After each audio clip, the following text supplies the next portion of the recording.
جب حضور قرب خاص میں گئے اور ان منازل کو طے کر گئے جہاں تک نہ کوئی گیا تھا نہ کوئی پہنچ سکتا تھا، تو اللہ نے اپنے محبوب کو بہت کچھ دیا۔ 70,000 اسرار تھے، 70,000 رموز تھیں، 70,000 حکایات تھیں۔ محبوب کی جھولی میں بہت کچھ ڈالا اور ڈال کر کے کہا بما اشرفک یا احمد، اے محبوب یہ تو میں نے خود دیا ہے، اب تو اپنی چاہت بھی بتا، تیری چاہت کیا ہے۔ یہ مہمان نوازی کے تقاضے ہوتے ہیں نا، کہ سب کچھ پیش کرنے کے بعد بھی میزبان کہتا ہے کوئی اور، آپ کی کوئی پسند، تو یہ میزبانی کے تقاضے ہوتے ہیں۔ تو سب کچھ دینے کے باوجود جھولی میں ہر چیز ڈال دینے کے بعد کہا بما اشرفک یا احمد، پیارے بتائیے آپ کو کیا دیا جائے۔ اب پھر حضور کی ڈیمانڈ دیکھیے، حضور نے مانگا کیا۔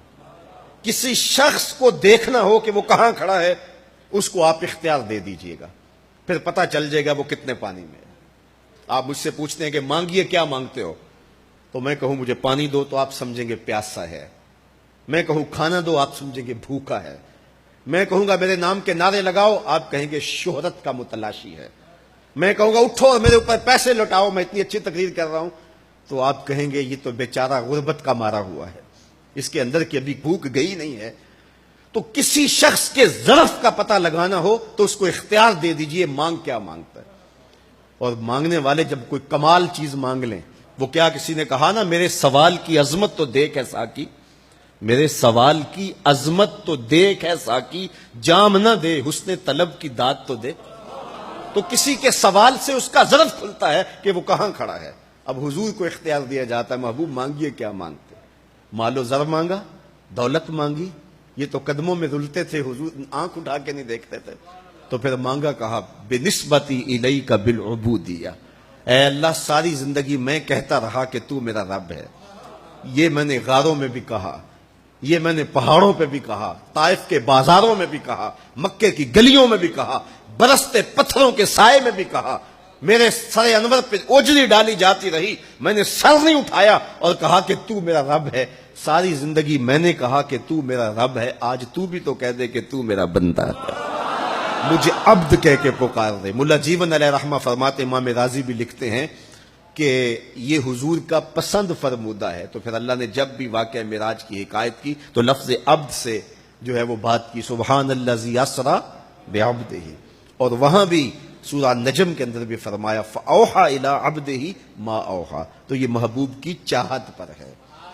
اور پھر عبدیت کا بندے کی طرف سے جو اظہار ہوگا اس کے لیے پھر 50 نمازوں کا تحفہ دے دیا کہ میرے بندے تو پکارتا رہے اور مجھے رب کہہ کے پکارتا رہا، میں تجھے لبیک یا عبدی کہہ کے پکارتا رہا۔ اور وہ 50 نمازیں پھر 5 نمازوں کی صورت کے اندر باقی رہیں۔ اللہ کی باتیں بدلتی نہیں ہیں، جو ایک نیکی کرے 10 کا ثواب ملتا ہے، پڑھو گے 5 ثواب 50 کا ہی ملے گا، اس لیے کہ اس کی باتیں تبدیل نہیں ہوتی۔ اور یہ تحفہ ہے۔ حضرت موسیٰ نے تو عرض کیا تھا کہ ایک بار اور جائیے، لیکن میرے حضور نے کہا تھا مجھے اپنے رب سے حیا آتی ہے۔ عادت باری یہ تھی نا، ہر بار 5 نمازیں معاف ہوتی تھی، اب بھی جاتے تو 5 نمازیں معاف ہو جاتی، لیکن کہا کہ مجھے اپنے رب سے حیا آتی ہے۔ اب امت کو کیا حیا نہیں کرنی چاہیے کہ 5 نمازیں امت کے لیے رہ گئی، ثواب 50 کا ہی ملے گا، اور معراج کا خاص تحفہ لے کر آئے اور کہا کہ صلاۃ و معراج المومنین، یہ مومن کا معراج ہے، میں تو سر عرش پہنچا ہوں لیکن تمہارا معراج کیا ہے، تم سجدے میں سر جھکاؤ، دیکھنا تمہارا مالک تمہیں کتنا قرب دیتا ہے۔ جب کوئی شخص سجدہ ریز ہوتا ہے اس پہ اتنی رحمتیں اترتی ہیں، اگر اسے پتہ چل جائے کہ یہ رحمتیں نازل ہو رہی ہیں وہ سجدے سے ساری نہ اٹھائے۔ تو اس کے حضور بندگی کو بجا لانا یہی بندے کی معراج ہے۔